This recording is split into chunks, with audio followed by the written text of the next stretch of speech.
Jean-Pascal Méral, vous êtes le Bonjour. secrétaire académique du syndicat SNES de Bordeaux. Qu'attendez-vous de cette mobilisation, vous qui dénoncez un protocole sanitaire difficilement applicable dans les établissements scolaires?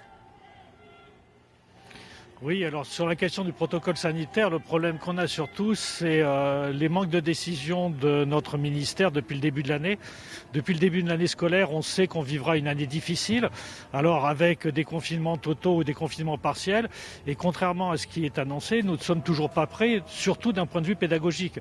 On est très certainement à quelques jours peut-être d'un confinement et on se retrouvera quasiment dans la même situation que l'an dernier, donc avec des grandes difficultés pour maintenir la continuité pédagogique. Alors des enseignants, vous dites qu'ils sont à bout, on l'entend un peu partout, trop d'élèves par classe, pas assez d'enseignants, vous réclamez des recrutements et pourtant le rectorat de l'Académie de Bordeaux estime que les priorités pour 2020, c'est les moyens qui sont préservés.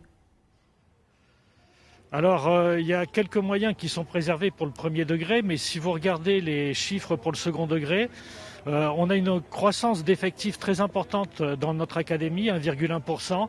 Et on n'a que 35 moyens d'enseignement supplémentaires, alors qu'il en aurait fallu 180. Mais surtout, ce sont des moyens qui sont accordés en heures supplémentaires et non pas en postes. En réalité, nous avons 139 postes qui sont supprimés. C'est-à-dire qu'il faudra faire avec moins d'enseignants l'an prochain que cette année. Donc les conditions de travail pour les élèves et pour les enseignants sont nécessairement dégradées. Et en termes de salaire, les enseignants ont des primes, c'est pas suffisant pour vous ? Alors, les enseignants n'ont quasiment aucune prime et surtout, nous, ce que nous revendiquons, c'est d'abord une augmentation de la valeur du point d'indice pour l'ensemble des fonctionnaires parce que depuis 2011, il y a un décrochage extrêmement important. Et puis, nous attendons la revalorisation promise par Blanquer. Blanquer avait dit que dans le cadre du Grenelle de l'éducation, eh bien, il y aurait un plan pluriannuel. Pour l'instant, il n'y a rien. Et cerise sur le gâteau, on a appris hier que le ministère de l'Éducation rendait 200 millions d'euros au budget de l'État. 200 millions d'euros, c'est le double que ce qui avait été mis sur la table cette année, qui était que le début d'un petit commencement qui correspond à 35 euros pour une partie des enseignants et surtout 66% des enseignants qui n'ont aucune revalorisation. Alors que tous les débats autour de la réforme des retraites avaient au moins débouché sur ce constat, qui était même partagé par le président de la République, que les enseignants étaient mal payés en France par rapport à la moyenne européenne. Il y a aussi la question du bac avec cette réforme qui est finalement repoussée à cause des conditions sanitaires. Vous dites que vous n'avez pas été assez écouté par le ministère ?